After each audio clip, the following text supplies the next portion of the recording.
All right. Well, welcome back to another episode of the SoundWorks Collection video series. I'm Michael Coleman, and I'm incredibly excited to have a creative team, both on the music and sound side and direction, from The Social Dilemma. I'm incredibly excited to celebrate this team's nominations. They had 7 nominations from cinematography, directing, picture editing, sound editing, writing, and music composition. So, welcome you guys. Thank you so much for being here. Yeah, thanks for having us. Thank you, Michael. So, Jeff, what is it like to on the morning of the nominations find out that your film that released almost 2 years ago was nominated and then obviously recognized in so many of these below the line departments? It was absolutely thrilling. I mean, that doesn't even do justice to how it felt. I think the thing that was most special about it was that every craft department was basically nominated. And that was a really, really exciting opportunity. Not just opportunity, but it was like I just felt so proud of this whole team that delivered in such a powerful way that it was recognized all across the board. So, I was just blown away. Literally the messages were coming in real time, like, oh, wow, and cinematography. Oh, wow, and sound. Oh, wow, and composing. And it was just absolutely a thrill. That's great. I'd love to understand maybe how you came about picking and choosing. Obviously, you did your sound post at Skywalker Sound, and that's where Richard and Andrea are. But how did you and Mark first collaborate? How did you guys find each other? Mark and I have known each other and worked together for how many? I don't even know how many years. Sort of like straight out of when Mark was in college. Over a decade, I think. Yeah, and so we've been working together for quite a while. In various capacities, and Mark really has just been getting more and more into composing over the last couple of years. So this was the first time. Mark has some songs on Chasing Ice and Chasing Coral, but this is the first time that he's been at the helm for a big project like this. Yeah, I originally came on board as a sound recordist for The Social Dilemma, and then started kind of thinking of some ideas for what a hypothetical soundtrack might sound like for this film, and just started like going back and sketching out some music without the thinking that it might be in the film at some point.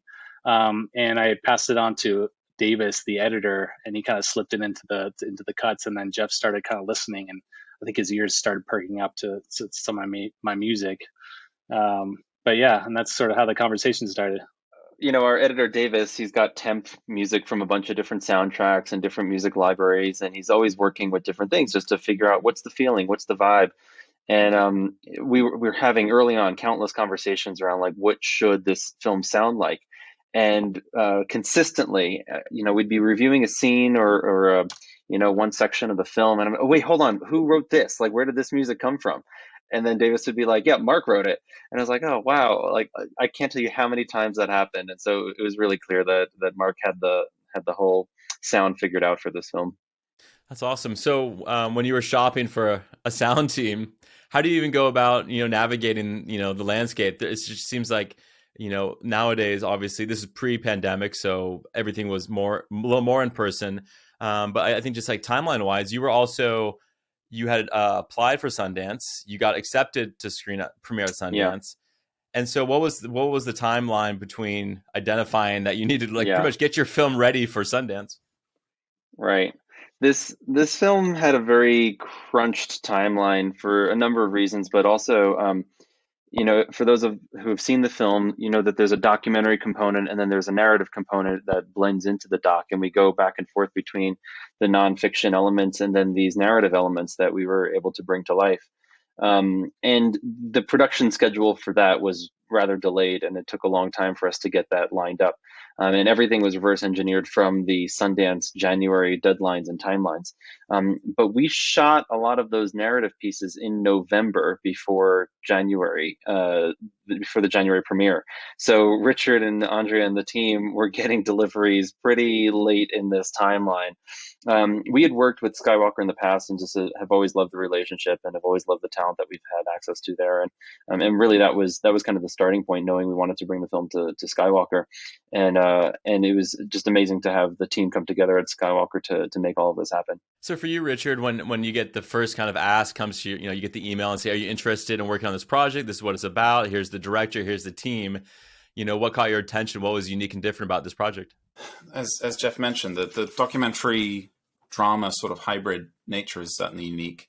I remember John, our head of production, approached me and told me about the project, and I had seen Chasing Ice previously and caught up and watched Chasing Coral and was just really blown away by both of those films. And then I was really curious as to this project because of that hybrid nature. And I had gotten the opportunity to work on a National Geographic series called Mars that did a not dissimilar thing in jumping between documentary portions and drama portions.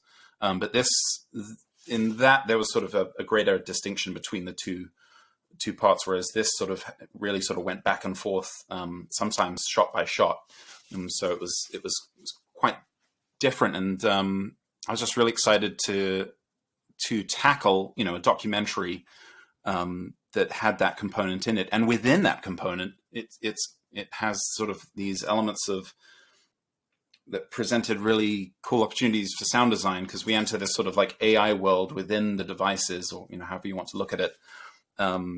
So the drama component itself also had these very sort of high concept spaces and characters and things which were sort of a sonic playground for me to play in. So it sort of had a bit of everything, a bit of the documentary side, but also sort of grounded real world drama, and then sort of high end concept science or quasi science fiction side of things as well. So that was really sort of a buffet of stuff to work on.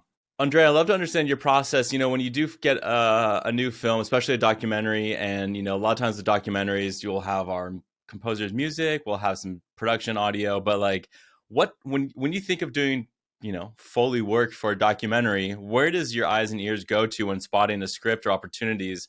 Like where's the priority with like a condensed timeline and everything else that comes along with this? Right. Well, I think the key is really what are the priorities, and especially in a documentary, you have to pick your moments really carefully, because Foley is always kind of given the opportunity to help make the characters on screen seem more real, more 3D, and more grounded in the scene. And so I think most of the time as Foley artist, I'm not spotting the film. In this case, Richard spotted it for us. So he very carefully picked those moments that would work along with the score and with the sound design to do what Foley does best, which is to support the performances of the actors in the narrative pieces. And then also, because it's a documentary, sometimes for the interview sections, which are not the narrative parts, we're adding just little touches like hands together, or somebody rubbing their hands on their legs, or the kind of small motions and movements that people do that can sort of underline the mood behind what they're saying. And so I just wanted to give a shout out to everyone on the team. First of all, to Jeff and Larissa for tackling such incredibly important topics in our lives, now. And then also to Richard and Mark and the picture editor as well, to just say that, it's in a film like this, what you ideally want, I think, in the soundtrack is for each of the different parts, the music and the sound design and the Foley and the picture editing and everything, to work together almost like a symphony. And I think in this case, it did beautifully. I can't imagine a better score, honestly. And I know I'm getting away from Foley here, but just for a minute, I wanted to say, like, it's really spooky. It's really scary in some points. It's almost like a horror film score. And then the sound design is, it's perfectly evocative of what is going on with, I was watching some of the scenes again today with Tristan in the animated pieces and going out to the bus, and how he's coming up with this idea of kind of pushing back against Google. And so we have this montage of the paper airplanes flying in his doors and all those elements that really work in a different way, like music. And so I think it's for all of the crafts, for sound design, for Foley, and everything, it's really about picking the moments and then blending them together in a way that most supports the story. So Foley artists oftentimes don't get to see the film in advance. We do often get spotting sessions in advance, so we have an idea and we can, discuss with the sound designer and talk about what's coming up. But one of our main skill sets is to be able to, work, just kind of run and gun, as it were, and kind of quickly and very rapidly understand what is the best way to capture the mood of a scene or a character in the action. And hopefully, have collected the right props and hopefully perform it in a way that does the job. That's great. I'm so glad you mentioned that. No, I wouldn't say a horror film. I can definitely respect like the topics and the conversations are pretty dire, and obviously this is our reality, and I think that's what Jeff and his team tackled so well when it comes with the story and the narrative plot. So going back to tone, then Jeff, when you first obviously brought Mark on and Richard and everyone else, what was the tone you wanted to strike? Because it's a little bit of storytelling, education, but then it's also a little bit of I don't know, it's not hyper-realism, but it's kind of like we're accentuating these ideas in ways like visually of how, AI is represented and some of these other like visual components that you're introducing. So yeah, what was the tone you wanted to at least introduce? Yeah, well, I just want to like echo everything that both Richard and Andrea were sharing right there around both this film kind of being a buffet of different styles. Like there were so many different moments and opportunities for us to exercise and, work different muscles throughout making this film. I think we went into it very consistently thinking about how can we leverage the tools of cinema to get these ideas across that we've been learning about. And with that kind of backbone, it gave us the full plate of, the full palette for us to work with.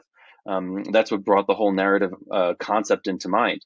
And then in working with Mark on the score and working with our editor Davis and our editor Vicky, like mapping out what's this emotional arc that we want the audience to go through. It was really hard actually to figure out the initial structure for the film because we needed the doc to really meet people where they were at the beginning and pose this question of like what is exactly wrong with our technology? We know something's wrong, but it's hard to articulate, and then go into the journey and kind of hit the thesis and then build out kind of all the supporting evidence for that, and in mapping out that like intellectual structure that we had to do just from the outline of the nonfiction aspects. Then it was layering onto all of that. Okay, we have all of this rich opportunity to make audiences feel different ways throughout the course of the film. And that's where, I just love the finishing process. I love post. I love music and sound. I love color as well. Like that's just another really fun landscape to play with. I think this is why I love filmmaking so much, is that you get to work with so many different mediums at the same time to spend years making this one thing that people are going to go and see and resonate with.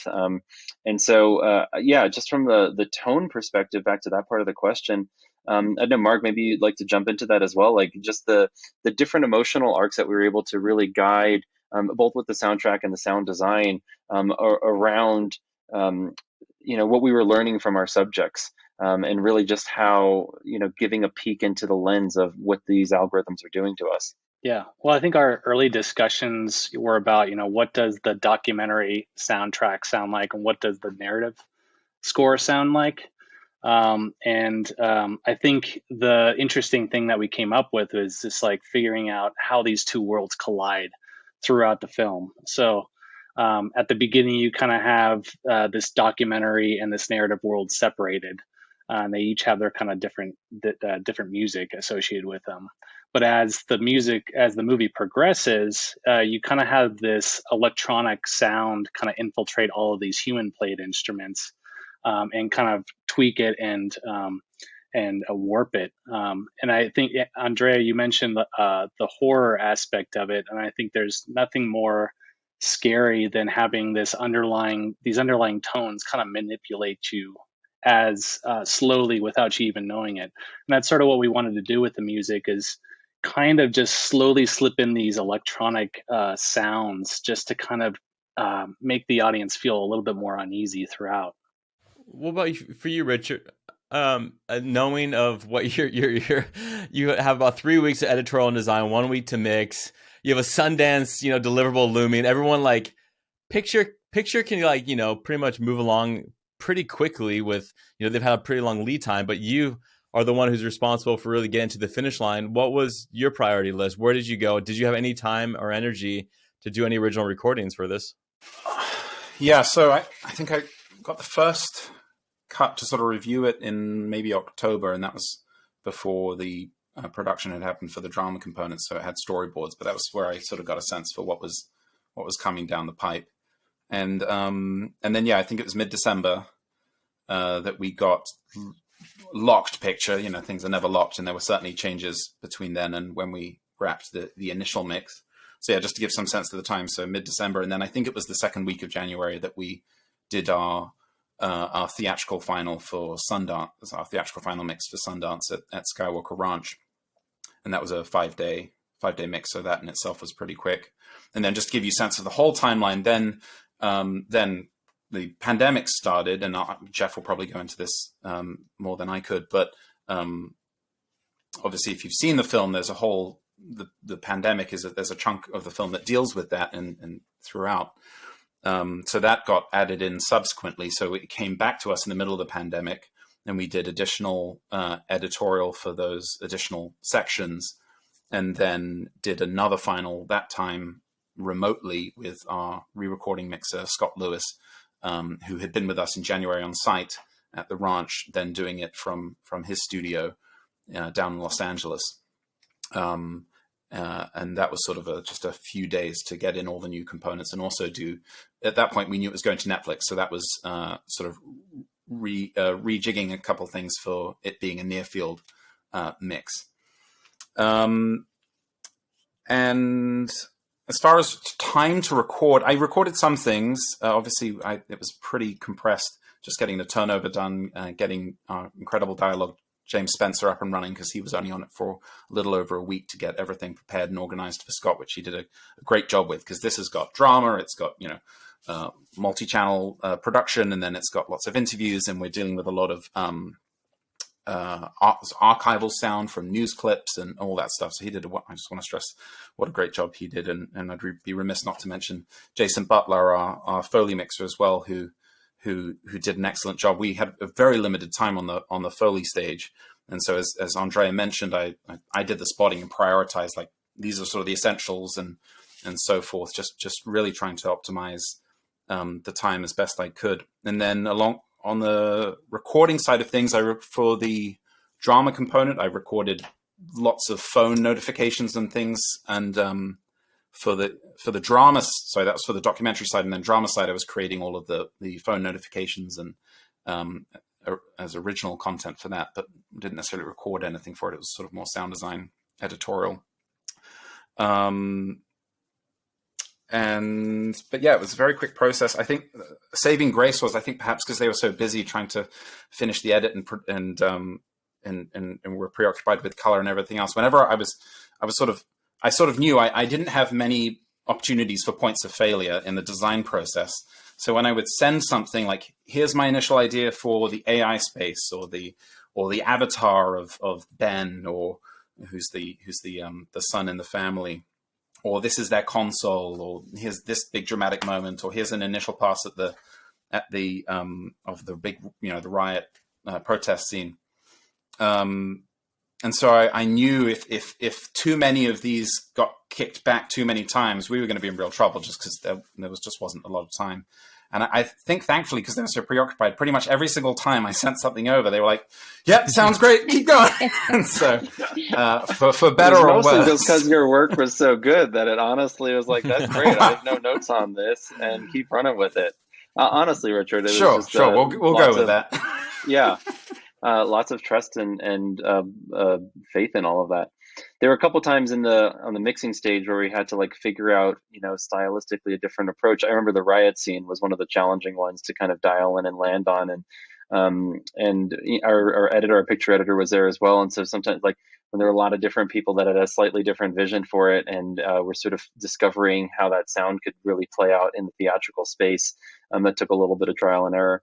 But I think the team worked really, really well together in trying to massage through all of those and articulate what we were striving for and what we were going for with it. What is it like from your perspective, Jeff, to, you've been living with the project for this long, and now you're at the final stage. You've achieved what all filmmakers want, which is to have their film premiere at like a pretty substantial film festival. And now you're being forced to like really make some, concerted decisions here, I suppose. So what to you, how do you summarize that last, finish line? The first time we went to Sundance was just a friggin' exciting, like mind blowing.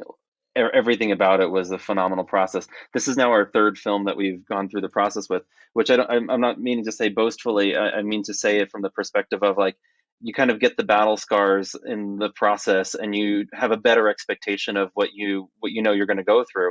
And I think for our producer Larissa and myself, we all kind of thrive in those high stress environments, and not that we're seeking them out, but there's like this odd comfort of like, here's a schedule, this is all the time you get, this is how we're doing it, and you're just trying to push to make it as good as you possibly can with the time that you have available.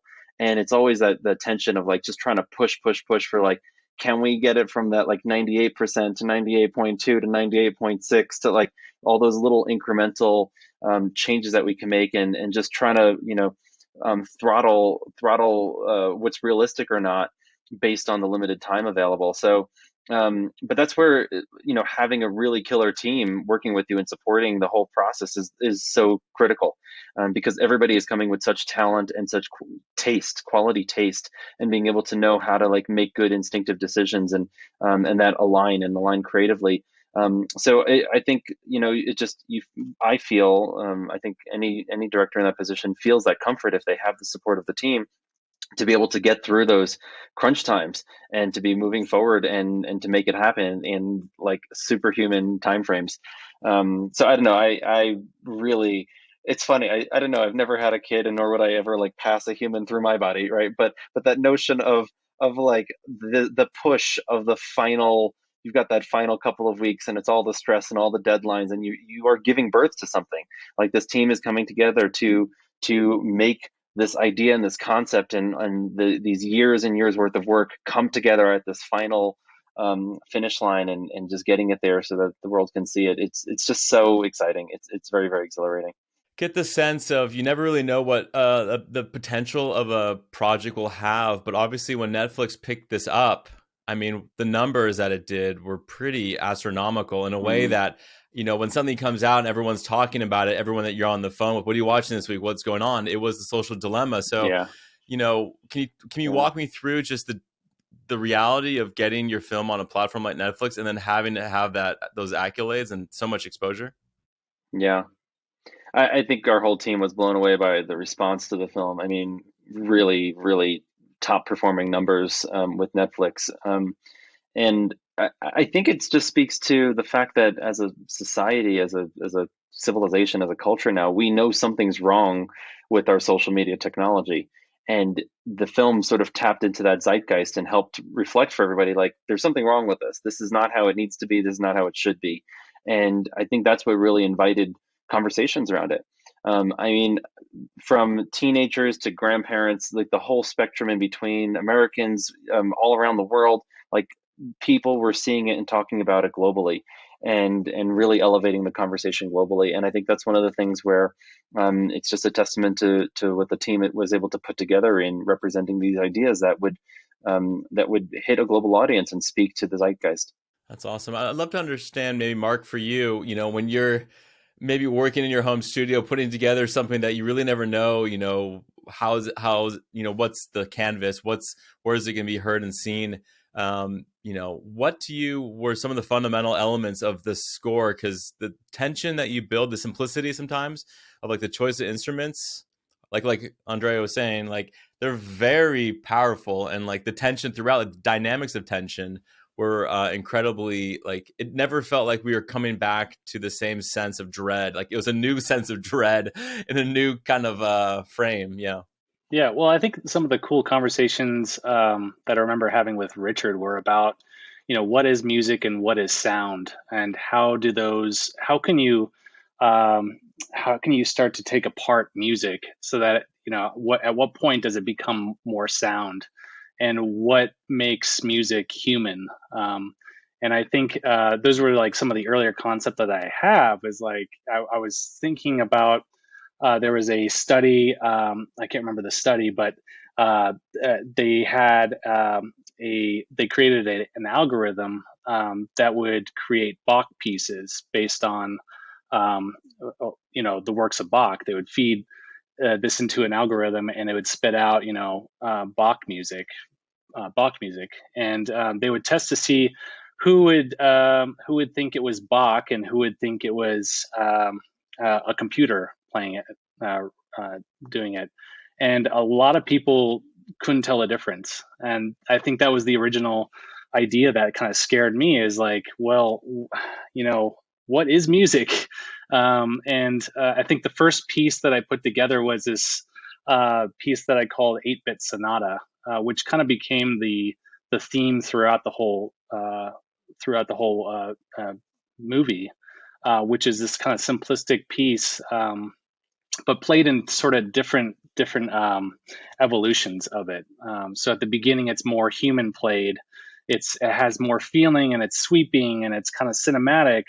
And then as you go along, it starts to become more cold, and all the humanity starts to fade from it, and it becomes more electronic. So I was kind of fascinated with that evolution of maybe one piece of music throughout the whole film. I'm looking at fortunately they were able to release the soundtrack. I mean, there's some 30 plus cues, at least here in the soundtrack. But I mean, how many do you think there were across the whole film? Oh, I think we came out with 89 minutes in the 93-minute film of music. So quite a bit of music. Thanks, Jeff. Thank you. Thanks, Dave. I'm not saying this to set you up, but I want to understand, like, when I hear from Richard and Andrea, like, Andrea, for you, when you are given, like, you recognize that this might be a lot of music, where do you find your moments where, like, because it's true, like, we're trying to find those sound opportunities, but like, what have you found is when like Foley is like a must? Like, without Foley, we're not gonna, like, people are gonna be kind of fish out of water kind of feeling. Well, I think that is the beauty of a film like this, and a score like this, and a sound design like this, and direction like this, because it's dynamic. And so it's the dynamicness of the soundtrack that creates the moments, either in gaps in dialogue, or times when there is no dialogue for a few minutes, like when a few people had mentioned after seeing the film that they enjoyed the Foley in the scene where Ayala is alone in her room, and she's crying, she's touching her face, because of the upsettingness of the messages that she's seen, and kind of her difficulty with navigating the social media, which is, she's a great character because she's so representative of teenagers and the young teen experience with social media, which is, I watch my own kids going through it. So they may or may not be struggling, but they don't talk about it a lot. And whatever it is that's going on with them is internal. And so for her, it was more her body language. And that's where Foley can help. We can help with body language. We can help with, is when someone smashes something, what does that sound like? And what kind of element can we bring to that scene that doesn't just, create or recreate the physical breaking of it, but tries to get the right sort of tone so that you get some kind of emotional balance in it. I think that's always the hope, is that because the sounds that we're making in Foley are the sounds that relate directly to the performances, that we're trying really to support the performances of the actors and the storytelling as well. So as far as when is Foley the most important, I think it's the most important in the moments when we're most focused on performance. But also a character in a scene could be some, dry leaves blowing across the screen, or kind of the crunching of the leaves at the protest march. That can be a way that sound is a character too. And so it's sort of just, trying to get the best out of whatever it is, the prop that we're performing with, or the way that we're doing the feat, so that the storytelling and the performance comes across. That's great. Something that you reminded me of is these sequences, these montages, really quick cuts, maybe like an hour or so into the film. And it's a fun opportunity to really lean into kind of like the visceral nature of quick picture changes and the sound. Jeff, was that always something that you had, stylistically done for this film, or how did that come about? If you're referencing the section that I'm thinking of, there's a little homage to Requiem for a Dream in there when we talk about the addictive nature of this technology. And so that was something that we, discovered as we were working on the picture edit and bringing out these ideas around addiction. We just knew we could lean into that, and that there was the visual language from Darren Aronofsky that so strongly resonates with me and with our team. So we were able to kind of make a nod to that. And for you, Richard, I mean, when you see moments like that, because like they're incredibly effective and they're very quick, and you're just kind of like you're seeing shapes and colors, but then it's really the sound that to me is the most impactful because it hits you really quickly, and then you're kind of left with someone like a talking head, and you're like, well, what just happened? Yeah, that sequence was probably the time, the part of the film I spent the most time on relative to the runtime. I probably put in a day total for that alone, and all the pieces together I think are about 12 seconds. So if I had applied that to the rest of the 90 minutes, still be working on it. But yeah, I had seen Requiem for a Dream, but when I was a teenager, and I remember I didn't reference that sequence, though I'm sure there's probably some similarities in how it was originally approached to him, how I approached it just by nature of the imagery and what one would try and do with a sequence like that. But for me, it was really about trying to find stimulating sounds that would match the dynamic nature of those images and how they were cut together, and also try and find ways to relate to the sounds that I was using to the subject matter of the documentary and even the things that had been discussed recently. So there's a lot of sounds that are relating to drug usage, because that had been mentioned as something that's sort of analogous to the way we use these devices. One sequence, as you sort of see the rushing of blood through veins or something, some sort of liquid through the body, and I used sort of a bunch of casino sounds for that, like a slot machine and ding, ding, ding, ding, ding, and also was very careful to make sure that was pitched in relation to the music, so there's sort of a nice hit at the end. I think there's a close up of a syringe being injected, and it was really fun. And then there's one sequence where you sort of like fly through an eyeball, and I used the Mac mail send sound for that whoosh, and a bunch of like notification sounds, and then combined it with various other elements to sort of make it a bit more dramatic, like a Formula One car. But yeah, just trying to find ways to inject that DNA into the sound design in those moments. I remember there was a lot of back and forth over the very first sound that introduces us to that section, which is on the Pinterest logo. And I had combined the iPhone unlock sound, which is sort of a, and when I heard that, I was like, sounds a little bit like a shotgun cocking.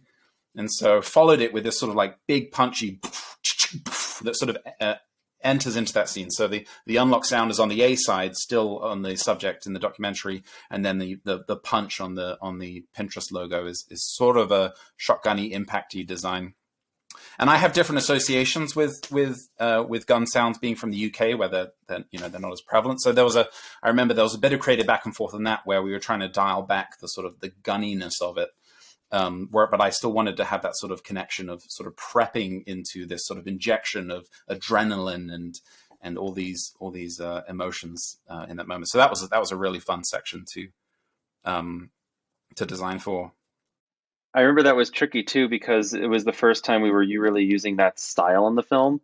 And so when we watch that one scene over and over, you get a certain emotional response. But then when you step back and watch the whole film, and I forget however long you are into the film, to introduce this very new visual and audio language, that's where I think we were trying to do a lot of calibration there as well, around like, what is that experience for the viewer to come into the scene? So we kind of, I think if I recall, Richard, we sort of toned back the very opening a little bit more to not like scare out out of nowhere as much, and we sort of then were able to ramp within the shape of that scene to like build a little bit more in a way that I felt like it really landed well when watching the whole film through. So something that I was always thinking in the very beginning of when you guys just the early stages of this is sourcing the sounds, and you say, okay, we need sounds of technology, we need sounds of social media, and like it's a very like limiting landscape. I imagine like you can only go to so many things, and so you start to have to think about how can we introduce other sounds to represent these things. So for you, Jeff, when you were once again thinking about the tone, what is sound, what is music, and how do we kind of continue to come back to our relationship with technology, but like at what point did you not want to keep going back to the same sound or represent it in the same way? Because you keep the whole film is a extrapolation of the same topic in different views. So how was sound helping break that up for you? Yeah, I think those are just a lot of trust in Richard and Mark to think through this. I mean, we had those conversations around not wanting to lean into the two obvious tropes of social media and technology. We really tried that on the picture side too, to minimize what we would see from that perspective. And I think there was just a lot of flexibility that we had in terms of just trying to keep that fresh. I think that's huge kudos to Mark and the soundtrack for being able to like keep that consistent. And then I think Richard, we spent a lot of time debating and talking through like what are the sounds, like not using the actual iPhone sounds for many things or certain things, and then like needing it to still feel dingy but not too cheesy versus not too fill in the blank. And it's a fine line because we use these things all day every day. We all have such a deep association to it.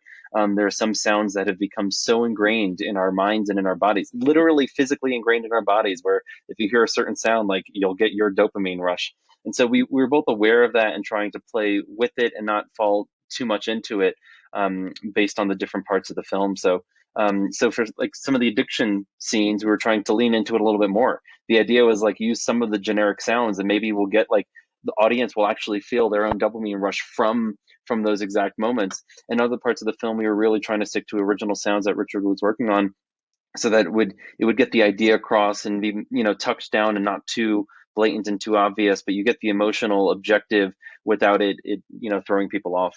Yeah, one of the points I wanted to highlight was, when talking about sound design and music and how those two worlds interact, I thought it was really cool building the worlds of the AI, like the server room aspect of it, because Richard, having come from a musical background and composing background, he kind of pitched some of those tones in the rooms to conflict at certain points in the film with the music score, and then at the very end when we kind of see this next stage of the computer world being harmonizing with humans, the music and the sound design really harmonize. I thought that was like so cool when we heard it in the room.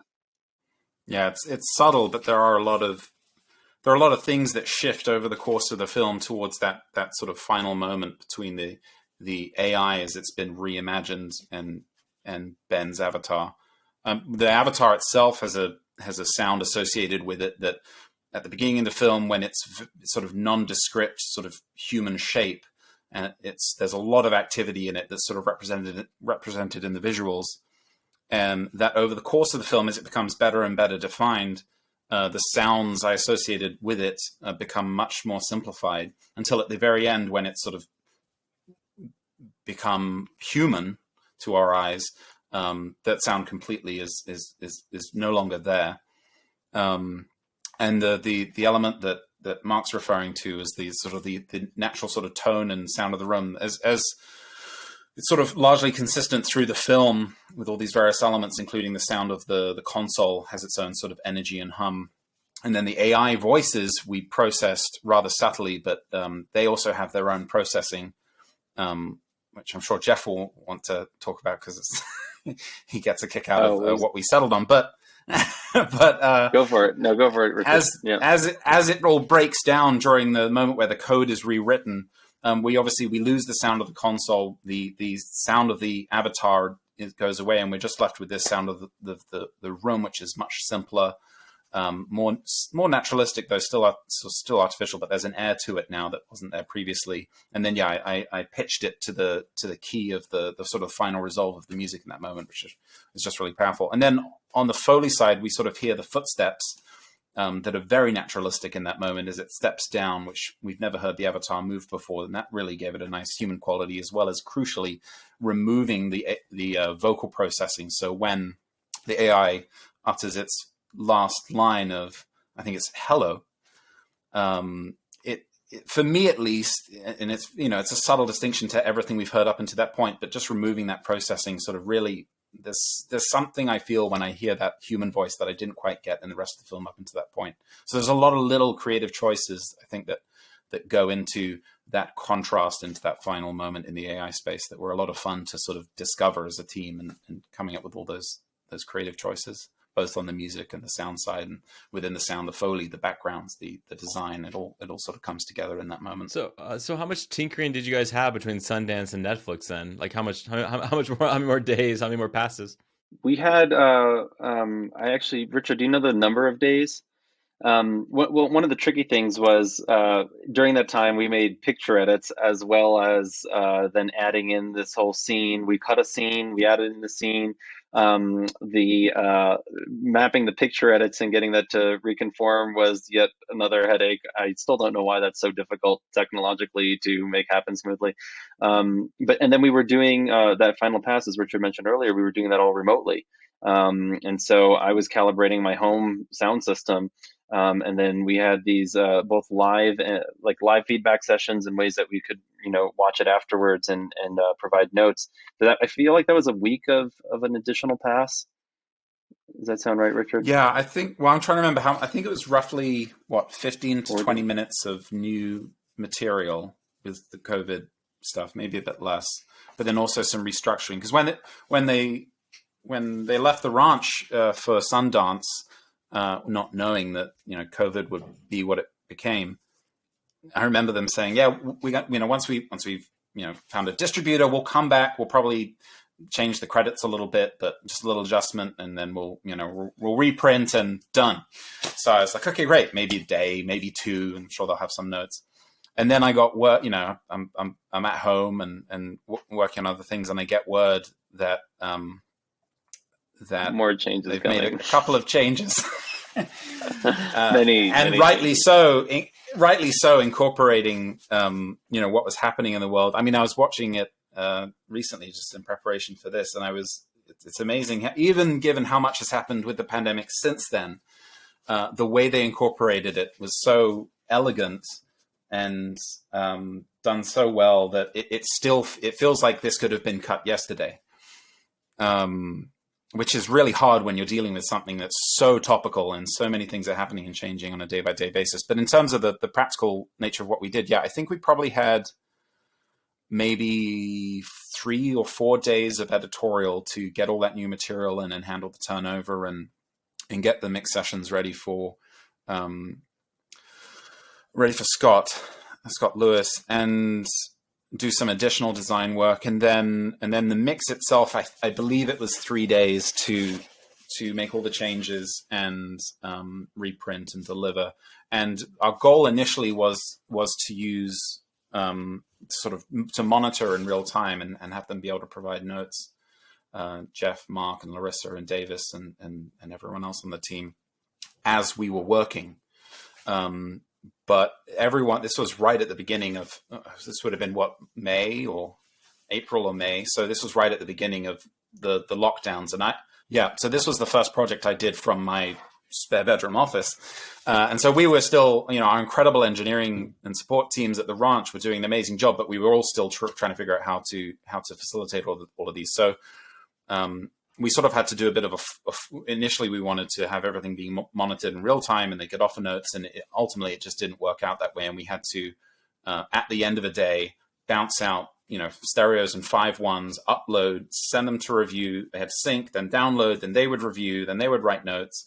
It was a long turnaround process to get sort of do what in the room would take 10 seconds to incorporate notes. So it was a challenge.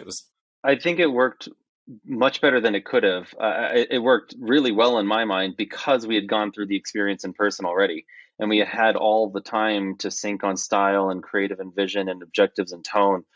Had we gone into that fresh, I think it would have been so much harder for me, at least, to communicate. And I think we just, the whole team with Richard and with Scott, our mixer, we had that established language for what we wanted the scenes to do. So even if there are tweaks here or there, like the objectives of many of the scenes remained the same. And so I think that was really the shorthand that we were able to tap into for that process. That's awesome. I'm thinking back on when the film first came out, and I remember after the film immediately going to my phone and deleting a bunch of social media apps and having this, what Andrea was talking about, like this relationship.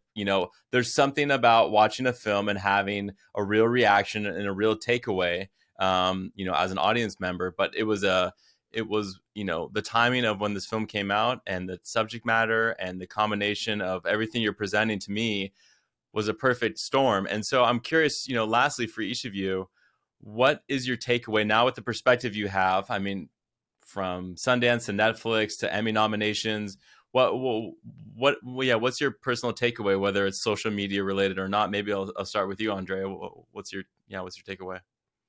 Well, it had been a while since I'd seen the film, and I wondered before I reviewed it if I would feel differently, having gone through at least as much as we've gone through so far of the pandemic, and everyone's sort of feeling more isolated than usual, and everyone maybe reaching for social media more than usual.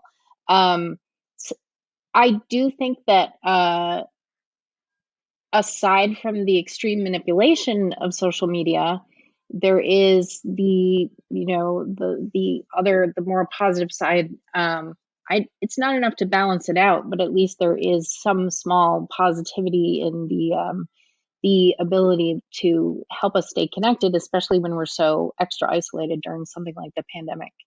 But it's at the same time, I'm just as terrified, having now reviewed the film as I was the first time that I saw it, about the greater implications of what it's doing to, governments and societies and our children and my children. And I told them again today, look, you've got to, I want you to look at this film again. And it's hard to get them to take it as seriously as I would like them to. And I hope that they will, because I think it's really important.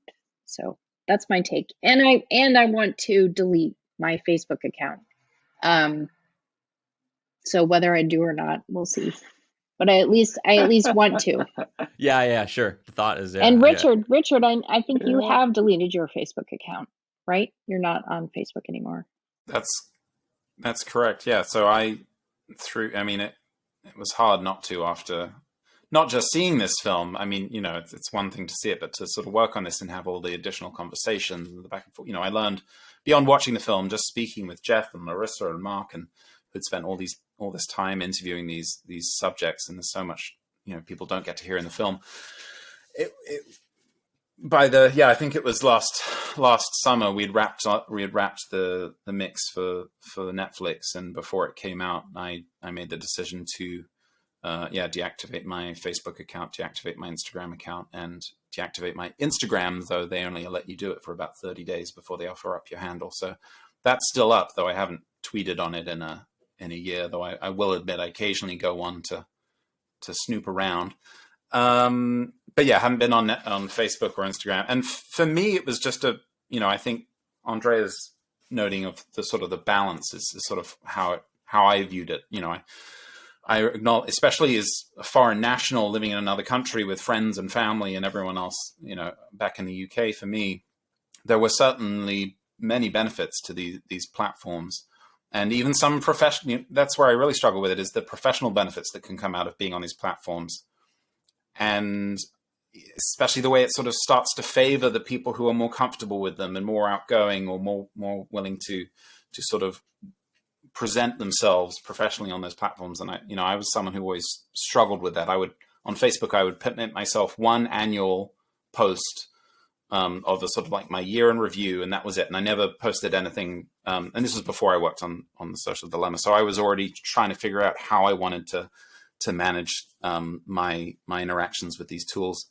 But yeah, I'm off of them now. And for me, it was just about recognizing that for now, at least, and the way they're set up and the way I was using them, even with trying to manage them best I could, the cons, I think, were outweighing the pros, and that's not going to be the same for everyone. But I would just simply encourage people to try and have an honest look at how they're interacting with these tools, what they're getting out of it.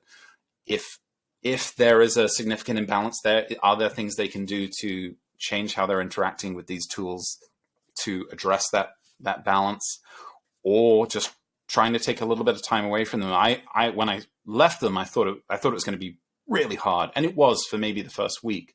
But once I got to the second week, the third week of not being on them, my whole sort of brain chemistry relating to this thing and the addiction and wanting to check and looking for that notification symbol just had fixed itself, at least for me. And it was really helpful when I went back on like a year later, because I wanted to just share that this film was out in the world to my followers. I went back on, and Facebook had completely redesigned that thing, and I had no idea how to use it. So it made it I was like, oh, well, thank goodness. I've got no incentive to try and learn how to interact with this thing again. And so I just posted and then was out again. And then I deactivated the account. But that's been my own little journey, thanks to, and it certainly wouldn't have happened. I suspect had I just watched this film, I would still be on these platforms. But that additional layer of working with these people and hearing more and learning more, which is what I would encourage everyone to do if you're thinking on these things, just really, for now at least, convinced me to step back.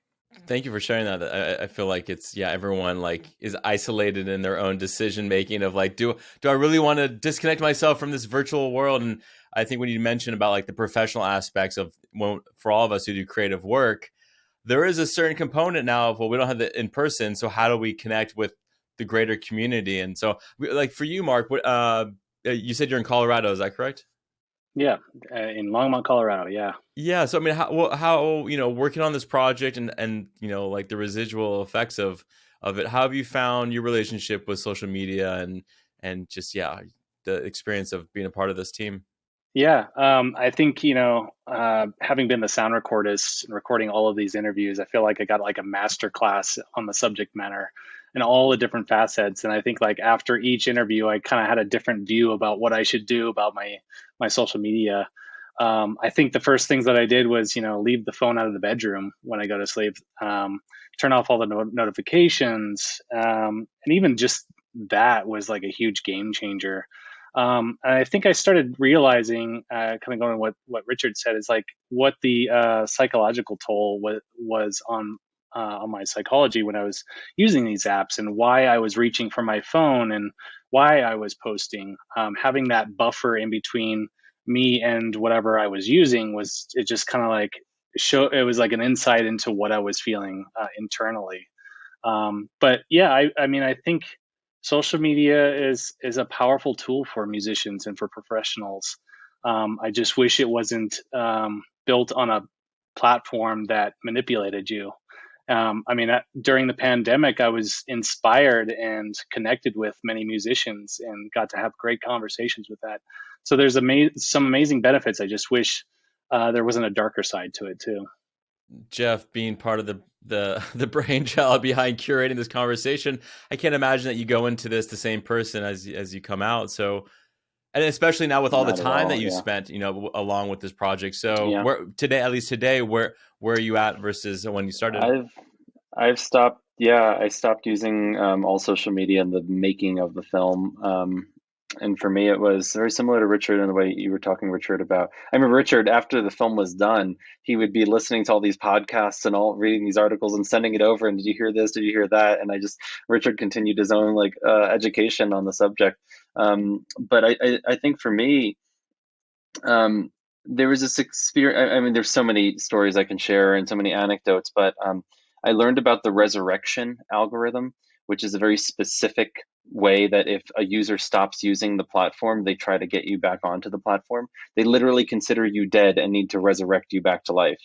And for me, as I was weaning myself off the platforms, I started to see the resurrection algorithm in full effect, texting me and emailing me to try to get me to come back on. And so knowing what it was, knowing what they were doing intentionally, and how the system was really just trying to get my eyeballs back on the platform for ads, not for my benefit, but really for their business model. It just kind of made me sick of the whole system, and it made it easier to step away. And I recognize, as Mark was sharing, there are positive things that can come from these platforms. It's the comparison I make there. It's like, it's great if I can get on a plane and fly around the world, right? That's an awesome use of technology, yet it has a huge consequence for climate change. And we have to weigh like this big systemic challenge of climate change versus the individual benefit of using it at a moment in time. There's some activists that won't ever get on planes, right? And there's some people who are really cutting back on their travel because of climate. And I think it's a very similar comparison to our technology and social media in particular. Like, when is it actually serving us and when is it not?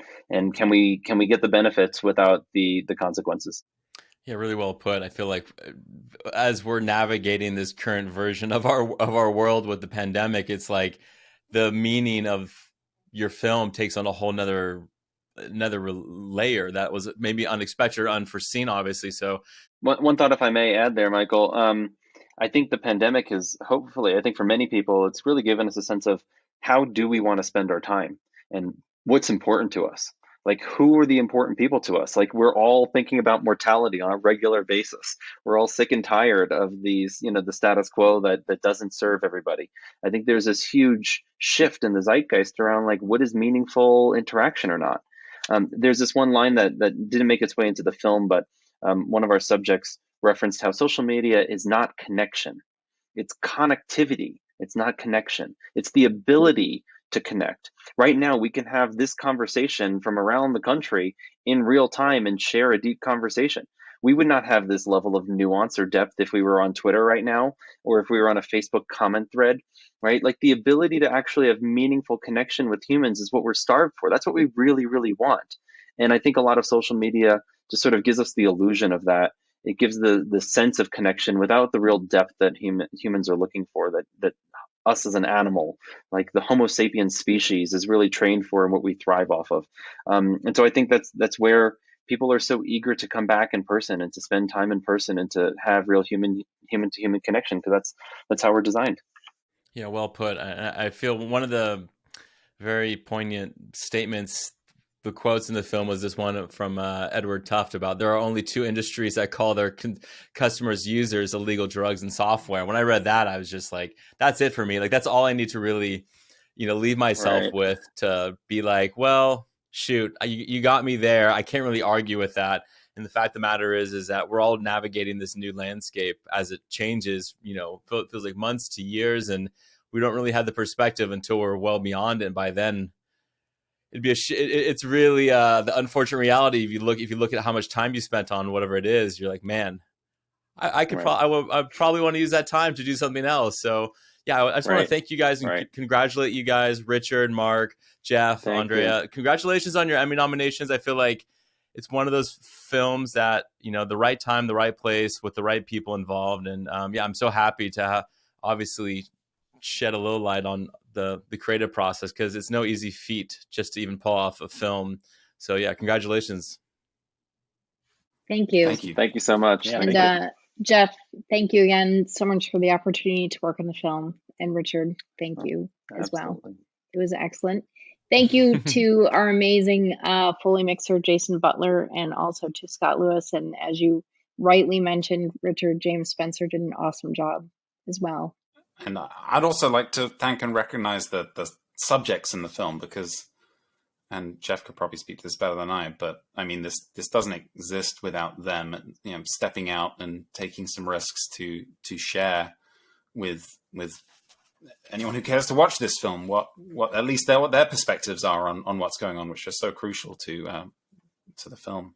Now that my kids are a little bit older, I think they might resonate with the film even a little differently, because they're getting closer to the age where they're going to be going out into the world, and maybe they will be working in technology. And it is a wonderful aspect of the film that it gives you that insight into who those people are and what kind of issues and ethical questions do they struggle with, and just the fact that they do struggle with them, I think, is important, because as an industry, not not all industries have had. It's great that the film gave insight into the way that industry insiders have struggled with these questions and issues and continue to. And it's unresolved, but at least we know that people are trying to figure it out. Well, thank you guys. And obviously for folks who haven't had a chance to see the film, it's on Netflix. And I'm so happy to see that your soundtrack, Mark, is released too, so that people can take a listen just to the music. So yeah, it's an incredible opportunity for people to revisit something that I feel like has not gone out of fashion. And this topic to me is just like, it was so refreshing to go back and revisit this film and watch it again and celebrate all the work that you guys did. So yeah, thank you again. Thank you, Michael. Thanks so much. Thanks so much for Yeah, the thank interview. you. Thank you.